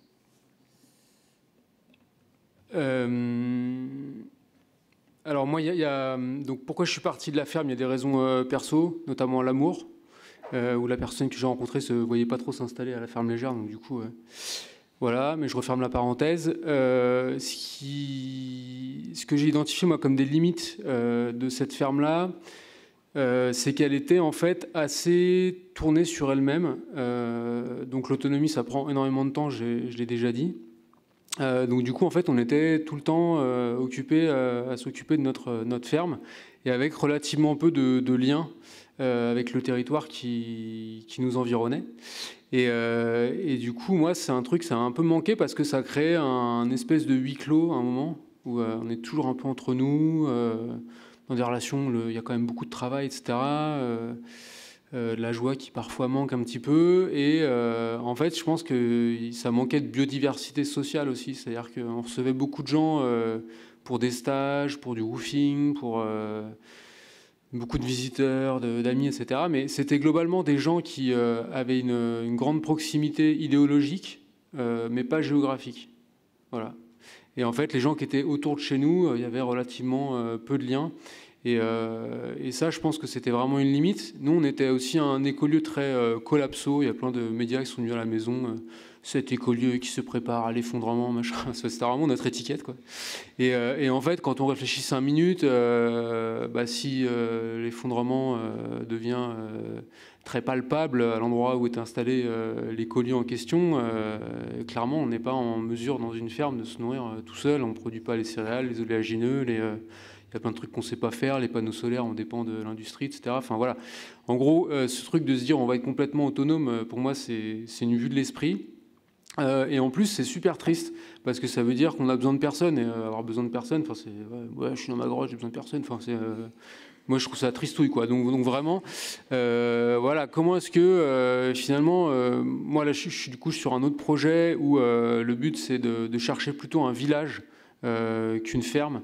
Avec l'idée de s'intégrer à la vie d'un village. Et pour moi, c'est une échelle qui est beaucoup plus intelligente et qui, d'ailleurs, historiquement, le village, c'était l'endroit où on pouvait avoir une certaine diversité de relations sociales. Il y a aussi plein de problèmes au niveau du village, l'esprit clocher, etc. Mais où on pouvait produire ce qu'on consommait. Enfin, voilà, avant les énergies fossiles, c'est quand même une échelle qui a duré assez longtemps dans l'histoire. Et donc là, l'idée, c'est plutôt de trouver un village et de voir comment est-ce que nous, on peut s'intégrer à la vie du village. Donc d'abord, trouver le village avant de définir notre projet. Parce que je pense qu'il y a beaucoup de lieux qui définissent un projet idéal sur le papier et ensuite qui cherchent l'endroit où ils vont pouvoir le poser, mais un peu hors sol du coup. Là, l'idée, c'est plus de comprendre comment marche l'endroit où on va s'installer et de voir comment nous, on peut se rendre utile là-dedans. Je ne sais pas si... il n'y a pas de boulangers qui font du pain au levain, moi je suis partant. S'il y a déjà des agriculteurs qui ont besoin de coups de main, moi je suis partant pour aller les aider. Je fais une formation d'ouvrier agricole. Voilà, mais c'est plutôt de dire comment est-ce qu'on va être complémentaires, quoi. Et je pense que pour revenir à la notion du repli qui, moi, me paraît très importante, il faut faire attention. En fait, il y a une tentation chez nous, là, les alternatifs, voilà, très écolos, qui sont globalement fâchés avec le reste de la société, les gens qui consomment. Enfin, voilà, on a quand même des. Parfois, c'est difficile, quoi, quand on est à des repas de famille ou des trucs, on se sent un peu marginaux, etc. Et donc, il y a une volonté réelle de se dire, je vais couper avec ce monde-là et allez, moi, je vous emmerde, je vais refaire le monde dans mon coin. Et en fait, ça, c'est d'une part, c'est illusoire, mais c'est aussi un peu dangereux, quoi. Il faut qu'on reste politisé, parce que une fois qu'on a fait donc ce changement de vie, qui est quand même une démarche pour moi assez individualiste, de je balaye devant la porte et je recherche la paix intérieure en ayant un mode de vie qui soit plus aligné avec mes convictions. Une fois qu'on en est là, qu'on l'a fait, qu'on se sent mieux, et ben en fait, il y a un autre problème qui se présente, c'est qu'on est un état de conscience qui est vachement plus avancé et qu'on voit qu'en fait, le monde continue à aller dans un sens qui nous va pas, à aller vers un effondrement écologique qui nous met tous en danger. 2 degrés, c'est 1 milliard de personnes sur la route parce qu'il y a des parties du monde qui sont devenues inhabitables. Donc quand on sait ça, en fait, on ne peut pas juste se dire moi je suis dans ma ferme, ça, j'ai fait mon taf, petit colibri, j'ai essayé d'éteindre l'incendie, mais bon, malheureusement, j'y arriverai pas. Je pense qu'il faut continuer en fait à être politisé, quoi. Alors à la ferme, ce qui était chouette, c'est qu'on recevait des gens et du coup ça participait à inspirer plein de gens qui venaient nous voir, qui prenaient des idées, tout ça. Donc là, il y avait un rôle politique pour moi. Le fait d'écrire un bouquin aussi sur la ferme, ça c'est quelque chose de politique parce qu'on participe à une diffusion d'idées, on invente un autre récit, etc. Mais il faut aussi malgré tout en fait, trouver des moyens de rester dans le champ du politique et de continuer à s'engager. Et donc moi, quand j'ai quitté la ferme et que je me suis installé en ville, comme tu le disais, Juliette, j'ai du coup été vers une autre forme d'engagement qui est du militantisme plutôt désobéissance civile et tout ça. Donc là, je suis encore en train d'expérimenter là-dedans. Donc voilà, comment est-ce qu'on arrive à être entendu par les gens qui nous gouvernent et aujourd'hui le pouvoir. Comment est-ce que nous, on peut peut-être un jour aussi accéder peut-être à des fonctions de pouvoir, même si on n'est pas trop attirés, nous, les alternatives, par le pouvoir, parce qu'on est un peu contre, parce qu'on est un peu anarchiste, tout ça. Mais en fait, si on veut vraiment changer les choses, est-ce qu'il ne faut pas à un moment devenir maire et essayer de passer des arrêtés écolos sur nos communes Voilà, c'est le début d'une réflexion en fait où voilà, peut-être que la désobéissance civile, je trouverais aussi des limites, mais voilà, en fait, la question qu'est-ce qu'on fait, elle est pas résolue au moment où on a changé de vie, quoi. C'est juste une étape, et ensuite la réflexion continue et il faut, voilà, on est en perpétuelle évolution par rapport à ça, enfin en tout cas pour moi. Oui, j'ai juste un truc à dire et ensuite je vous donne la parole. Merci, parce que c'est voilà, justement l'idée que le changement de vie, c'est quelque chose qui n'a pas de frontières. Enfin, c'est pas un jour blanc, un jour noir. En fait, on est sur effectivement plutôt des processus et puis aussi des étapes. Le fait qu'on puisse revenir en ville, repartir, s'installer ailleurs, changer d'écolieu. Enfin voilà, c'est aussi, je trouve, quelque chose qui est assez inspirant et qui évite justement une forme de repli sur soi qui peut être assez dommageable finalement. Maintenant, je pense que vous avez plein de questions toutes et tous après cette discussion. Peut-être que vous avez un petit peu plus envie de vous installer dans un écolieu ou pas du tout, au contraire, et que vous vous dites qu'on peut changer de vie tout en restant en ville. Est-ce que quelqu'un a envie de prendre la parole ? Alors, pour une question courte cette fois. Oui. C'était juste, j'avais envie de vous réentendre tous trois, voire quatre, sur la relation humaine, parce que je reviens sur la phrase que j'ai dit, qu'on est tous des humains partout, à la ville, à la campagne, on reste des humains, et relationner ensemble, en fait, si on ne sait pas relationner ensemble à la ville, on ne saura pas relationner ensemble à la campagne. Si on n'a pas fait de travail intérieur à la ville, il se présentera à la campagne en changeant le cadre, et donc j'aurais vraiment aimé vous entendre là-dessus. Tout à l'heure, j'ai parlé de Ramin, parce qu'il en a beaucoup parlé récemment, Ramin Farang, l'énergie, qui est l'école village de Bourg, sur ces relations humaines au sein de ces laboratoires qui sont encore plus de la relation humaine peut-être qu'en ville où chacun rentre chez soi le soir. Mais voilà, j'aurais aimé vous entendre sur ça. Merci beaucoup. Et on va juste prendre une deuxième question. Oui. Moi, j'avais un premier constat, c'était, je remarque qu'il y a une assistance particulièrement féminine. Je voulais savoir qu'est-ce que ça vous inspirait. Et deuxièmement, Mathieu nous parle d'un mouvement intérieur. C'est Pablo Servigne, le pape, Amitav Ghosh, il y a beaucoup de gens qui parlent de ces mouvements intérieurs, donc moi je trouve ça très touchant.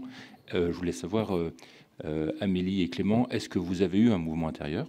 Est-ce que vous pouvez bien nous en parler?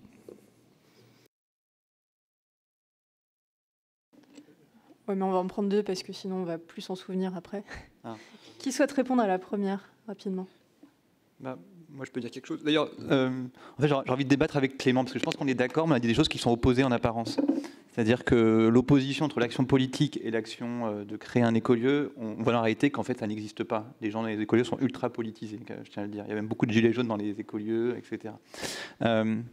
Mais il y a effectivement ce travail en intérieur de l'écolieu qui prend du temps sur les relations. Moi, je vais redire un peu ce que j'ai dit tout à l'heure, c'est-à-dire que pour moi, aujourd'hui, si on veut créer une société... En fait, quand on parle de collapsologie, on parle d'effondrement. En fait, l'effondrement, ça n'existe pas. L'effondrement, c'est l'effondrement des institutions. Donc aujourd'hui, ce qui a besoin, moi j'en suis convaincu, et c'est là où j'ai une pensée un peu anarchiste, justement, c'est et aussi la question des communs, c'est de se réapproprier finalement notre propre résilience à des échelles beaucoup plus petites que celles d'un pays. Moi, je crois qu'il n'y a pas de solution générale qui vont être appliquée partout, qu'on soit en Bretagne, en Alsace ou quoi que ce soit. Il y aura des territoires, des quartiers en ville ou des villages, mais qui arriveront à trouver des solutions. Et ces solutions locales, elles se construisent dans la confrontation humaine, dans la rencontre entre des êtres humains.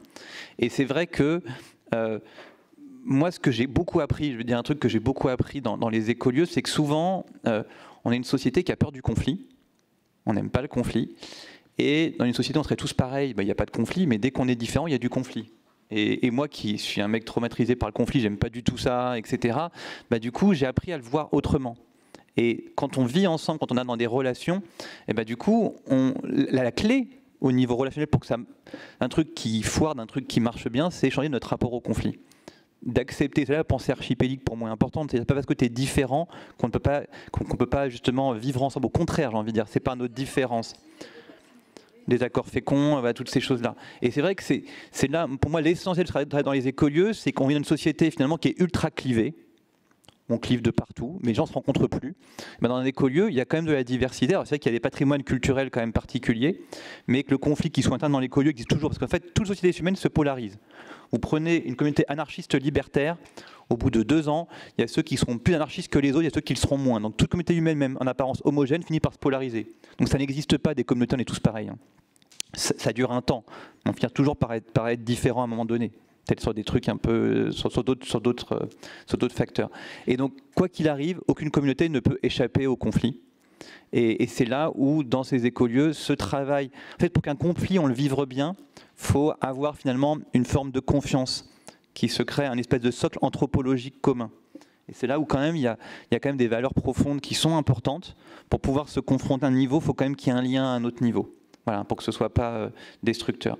Et c'est là où, pour moi, il n'y a pas d'autre capacité à créer une société qui sait travailler le conflit de façon positive s'il n'y a pas un lien d'amour sous-jacent. Voilà. Et c'est pour moi ça se fait à petite échelle et pas à grande échelle. Voilà. Je voudrais juste ajouter quelque chose. Alors moi, je ne connais pas bien les communautés, si ce n'est qu'on est voisins. En fait, c'est totalement fortuit, donc je connais en fait. Ouais, je connais l'écolier du Plessis parce que j'habite à quelques kilomètres. Cette histoire de relation humaine et de relation à l'autre, en fait, même si on n'est pas en communauté, toutes les personnes que j'interviewe me disent c'est fou quoi. Déjà, je pensais on m'a dit que j'allais m'isoler en vivant à la campagne, etc. Et c'est archi faux. Pour plein de raisons, c'est-à-dire que vous avez besoin des autres, comme tu le disais, voilà, on peut pas vivre tout seul, c'est pas possible. Et puis parce que la communauté, le village, se prête à ça, même encore aujourd'hui, quoi. Elle est sociale, cette vie-là, cette vie rurale. Donc tous les gens, la plupart des gens que j'interviewe, peut-être pas tous, me disent, moi j'ai été frappée par cette richesse de la vie sociale, cette richesse de la vie associative. Il y a plein d'endroits où les associations portent la vie tout court, parce que les services publics font défaut, pour plein de raisons parfois très négatives.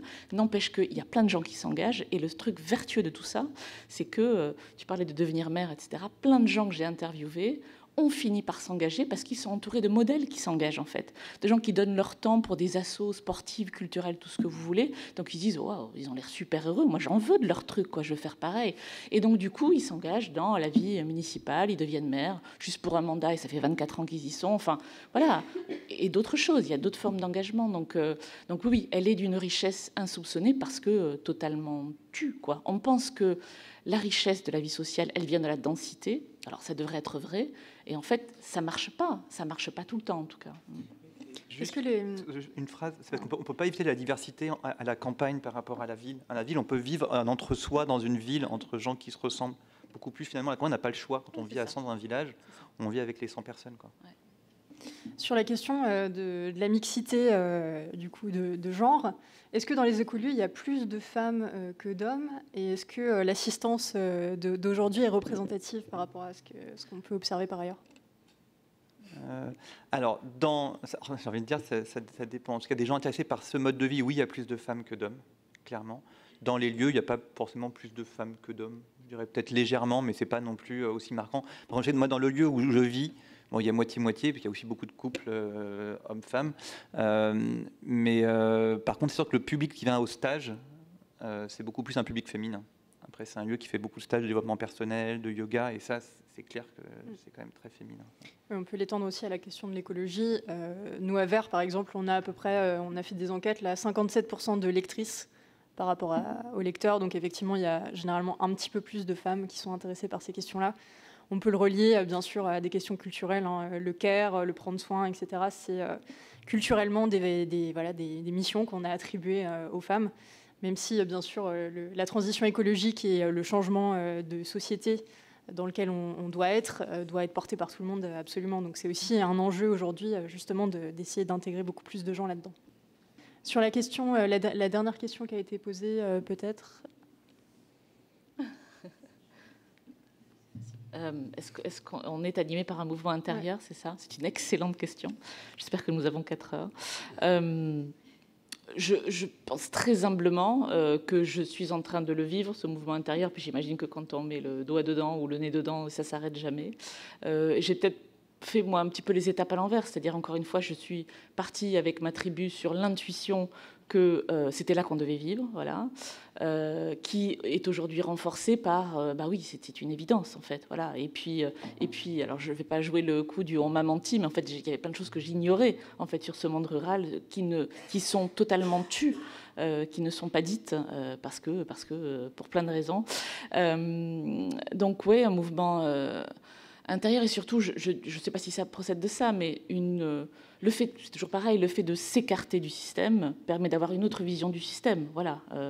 Donc oui, ça éclaire, c'est sûr. Ça éclaire plein de choses. Et j'aime bien dire que ça amène, en tout cas pour moi, une autre relation à moi-même, aux autres et au monde. Et c'est pas forcément que des grands mots. Oui, c'est vrai. Cette mise à distance d'un système et d'un mode de pensée qui nous est quand même imposé, hein, encore une fois, oui, amène à changer plein de choses, oui, c'est sûr. Moi, c'est une question un peu vaste, j'avoue. J'ai peur de répondre à un truc fumeux.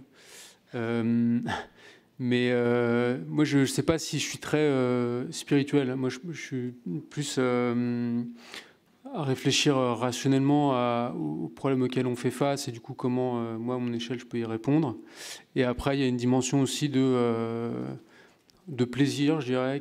Quel est le mode de vie ou l'environnement, le genre de type d'activité, de relation sociale qui me rend heureux. Et du coup, voilà, ça m'a plutôt détourné de cette vie tracée par Sciences Po. Est-ce qu'il y a d'autres questions dans l'assistance ? Bonjour, je m'appelle Emmanuelle, je vis à la campagne, je travaille en maison de santé, donc il y a aussi du soin à la campagne. Je vois qu'il y a, j'ai l'impression que ce qui est sous-entendu dans le propos, c'est que changer de vie et aller à la campagne, c'est vertueux. Il peut y avoir aussi des personnes qui vivent à la campagne qui polluent énormément, qui ont un mode de vie qui est absolument pas du tout écolo ou responsable. Et ce que j'attendais dans la question, c'était comment on peut changer de vie quand on vit en ville aussi. Voilà. Excellente question.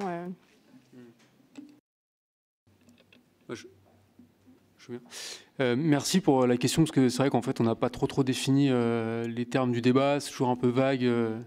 Changement de vie, c'est-à-dire lancer une vie, la nouvelle. Alors, on a un peu l'image d'Épinal, de la personne qui va élever des brebis en Lozère, mais en fait, voilà, il peut y avoir aussi des changements de vie urbains. Et sur ça, c'est clair que tes consommations, est-ce que tu es dans une AMAP, est-ce que tes mobilités, il y a plein de choses qui peuvent aussi être plus écolo. Ouais, c'est vrai. Je reviens sur ça, ouais, tu as tout à fait raison. Ton travail, à quel monde est-ce que tu contribues ? On peut aussi contribuer à des choses très bien en ville, donc voilà, il ne faut pas non plus opposer les deux. Et aujourd'hui, tu le rappelais, il y a 70% des gens qui vivent dans les villes, donc il y a aussi une grosse question de cette transition finalement, ou ce changement-là. Qu'est-ce qu'on fait des urbains ? Alors, moi, j'ai l'intuition qu'il va y avoir quand même un appel un peu de la campagne, parce que si on veut continuer à se nourrir, c'est une question que j'ai un peu étudiée dans ce livre-là, de comment est-ce qu'on va se nourrir durablement en France et puis même dans le monde.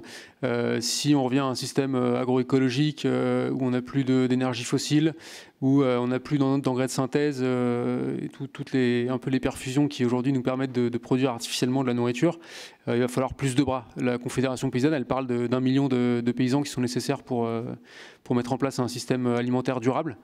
Donc une partie de la réponse, ce serait peut-être qu'il va y avoir un mouvement de population des villes vers, à mon avis, les campagnes. Mais quid des gens qui restent en ville ? J'ai pas la réponse. Beaucoup de choses qui s'inventent dans les villes, bien entendu. L'objet de ce débat, effectivement, c'est surtout ces transitions-là qui permettent d'aligner son mode de vie à un changement de territoire. Tout simplement parce qu'il y a d'autres débats sur les bifurqueurs. C'est un programme extrêmement riche, donc c'est pour ça qu'on se restreint à cette question-là. Mathieu, ouais. sur les... Tu peux y aller maintenant. Juste une seconde par rapport... Excuse-moi, tu notes ce que tu veux dire. Par rapport à qui part et qui reste, c'est un vrai sujet aussi qui est alimenté par d'autres, effectivement. Je parlais de capital culturel pour désigner ceux qui ont les moyens, on va dire, émotionnels, intellectuels, etc., de partir, voire économiques aussi, de partir. Qui est-ce qui va rester, du coup, en ville ? C'est une vraie question. Est-ce que ce sont ceux qui n'ont pas le choix ? Et du coup, ça pose de vraies questions en termes sociaux, en termes économiques, en termes plein de choses, voilà, qui sont loin d'être résolues. Ouais. Bon, comme je disais en introduction, c'est pas non plus un mouvement d'ampleur pour l'instant qu'on voit en termes d'exode. Du mouvement des villes aux campagnes. Pour l'instant, les chiffres ne traduisent pas le fait que ce soit hyper massif. Donc il y a aussi énormément d'alternatives. Mathieu, sur ces alternatives en ville, justement, ouais. Il y a des oasis en ville. Oui, il y a des oasis en ville. Peut-être, c'est vrai que c'est un débat, je trouve, assez passionnant, le débat sur ville-campagne. Ça paraît un peu binaire, mais je trouve que c'est vraiment important dans la mesure où, quand même, aujourd'hui, on a quand même une écologie aujourd'hui qui est quand même prônée, qui est une écologie qui tend vers une densification de la ville. Donc là, même nos propos, ils vont quand même un peu à l'encontre de quand même un discours dominant, en tout cas de la vision politique actuelle de l'écologie. Moi, quand on parle de ville, c'est pas pareil de dire une ville de 1500 habitants en milieu rural, ça peut être aussi être une ville, VS, habiter dans une métropole de plusieurs millions de personnes, c'est pas pareil. Moi, ce qui m'intéresse, et ce qui est le point peut-être essentiel, c'est la question de la communauté humaine. Vous savez, il y a un nombre, là, le nombre de Dunbar, qui dit qu'un être humain peut pas être en relation avec plus de 150 personnes de façon approfondie. Et que même maintenant, on a 5000 amis sur Facebook, ça ne change rien. En fait, on en connaît que 150 sur les 5000 amis qu'on a. Donc le problème aujourd'hui, c'est que moi, je pense que pour créer des réponses aux enjeux aujourd'hui, la bonne taille, c'est des tailles de quelques centaines de personnes, maximum. Et si on se dit qu'une ville, c'est plein de quartiers, plein d'immeubles qui font ça, très bien. mais ça demande des ajustements sans doute. Donc moi, je pense qu'en ville, oui, on peut changer de vie. Pour moi, je crois beaucoup à la force du collectif. L'individu tout seul, il ne peut rien faire. Les grands ensembles politiques que sont les États aujourd'hui, ils sont pas entre nos mains. Donc, voilà. Donc moi, je crois beaucoup à la puissance de ce qu'on peut faire quand un habitant d'un même immeuble se rassemble et dire tiens, on avait une cave en bas qui ne sert pas à grand chose, est-ce qu'on la transformerait pas, je sais pas, en salle de jeu collective pour nos enfants ou en buanderie collective pour pas avoir chacun machine à laver. Je sais pas, on peut en ville faire ça. Ce qui est compliqué, et c'est là où les écolieux peut-être facilitent pour beaucoup de gens, c'est que en fait, on se choisit un peu plus quand on habite dans des lieux comme ça. Alors que des gens, il y a des belles histoires d'immeubles qui ont transformé, mais souvent, il y a des gens qui veulent transformer, qui s'épuisent parce que tout le monde n'a pas les mêmes envies à cet endroit-là. Après, je voudrais juste faire une parenthèse sur la question de la ville. C'est un peu un sujet quand même qui est récurrent. Moi, je crois, et c'est un peu ce qui a été dit aussi juste avant, que quand même, on ne pourra pas vivre aussi longtemps dans des villes. Ça, j'y crois pas. Il faut arrêter de croire qu'on va faire des villes productives. En plus, je gère des tiers-lieux à Paris, donc on vend de la ville productive à tout va aux institutions. Il faut quand même désemplir un peu les villes pour que les villes deviennent encore plus vivables. Il ne faut pas les densifier, au contraire. Voilà, parce que je pense que si on dit que l'écologie, c'est pas juste une question d'empreinte carbone, mais aussi de lien au vivant, etc., il y a quand même une facilité, évidemment, dans des environnements où on a plus accès à la nature. Donc, moi, je pense qu'il faut que vraiment nos instances politiques, elles organisent quand même une transition qui aille vers le fait peut-être de créer des plus petites villes. C'est pas de quitter la ville forcément, mais en tout cas d'arrêter cette métropolisation, qui est un phénomène, à mon avis, qui est dangereux, voilà, sur le long terme.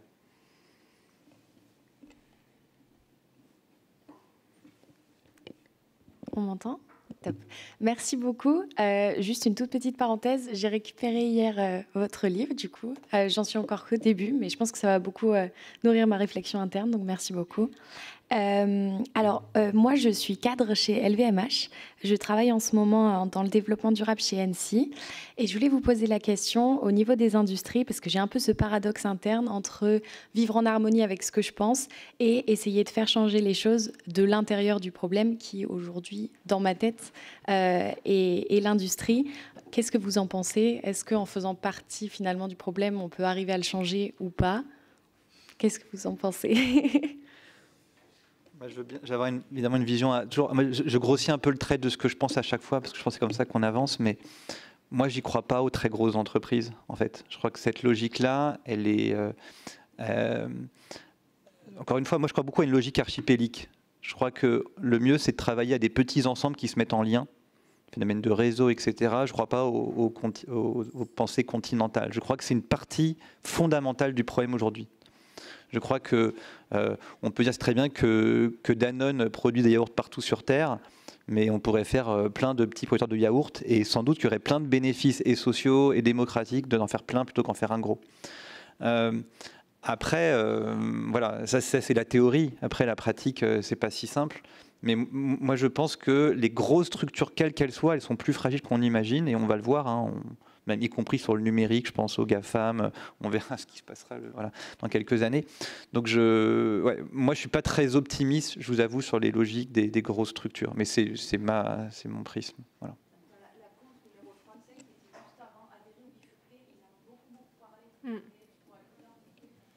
Je crois qu'il y a des replays qui vont être disponibles, donc ça va sans doute vous aider à y voir un petit peu plus clair. Oui. Si je peux réagir derrière. Je trouve que pour la jeune femme qui est là, ce que vous dites, c'est lâcher tout, aller dans une petite entreprise. Dit, hein. Non, mais je trouve qu'au contraire, c'est des personnes comme ça qui sont des ressources précieuses pour des grandes sociétés et qui peuvent faire justement se questionner en interne, parce que les RH, elles ont du mal à l'attraction des talents. Et ce genre de profil qui se pose des questions, ça challenge. C'est important qu'ils soient plusieurs, qu'ils fassent remonter dans les entreprises leur point de vue. Et ils peuvent justement faire avancer, parce que les grandes entreprises, elles sont beaucoup plus ouvertes qu'on ne le croit. Elles ont bien sûr une logique marché, et ça, c'est important. Mais regardez hier la réunion qu'il y avait eu avec le comité Colbert, qui a présenté Pierre Hermé, Lancôme, qui y avait d'autres. Enfin, bien sûr, il y a Arthur Bertrand, mais Chloé, etc. C'est des gens en interne qui font bouger les choses, qui ont des labels Bicorp, qui ne se donnent pas si facilement. Donc je pense qu'il faut aussi proposer à ce genre de jeunes filles qui s'interrogent, et à jeunes hommes ou autres, un espoir, et c'est en restant au cœur justement de l'activité économique, du système, que des gens comme ça de talent peuvent faire évoluer et remettre en cause. Et comme la jeune femme par ailleurs qui disait qu'est-ce qu'on peut faire en restant en ville aussi. Donc il ne faut pas aller effectivement tous se dire on va se mettre sous les arbres, et c'est très bien d'être sous les arbres, mais il y a une juste balance, et si on veut transformer notre société, il faut prendre avec ce qui existe déjà. Ouais, mais moi je dissocie les personnes et les structures.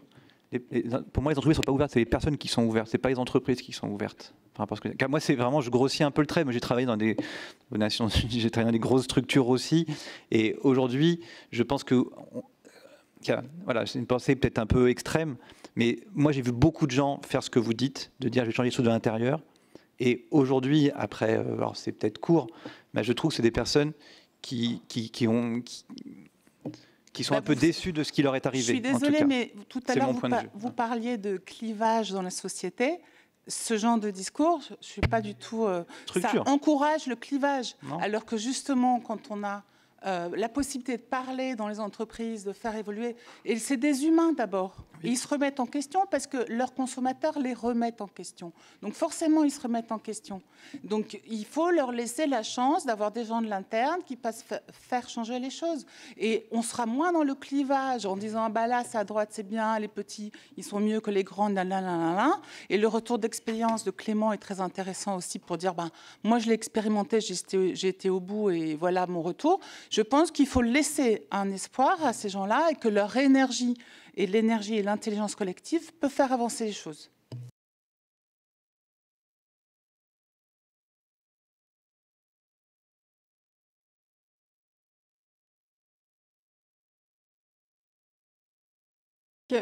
Il est 13h. Il est 13h, donc on va devoir arrêter effectivement cette table ronde. On remercie tous nos intervenants d'aujourd'hui.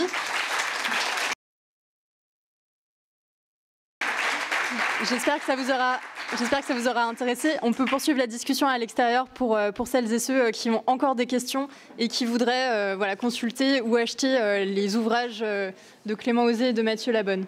Merci à vous.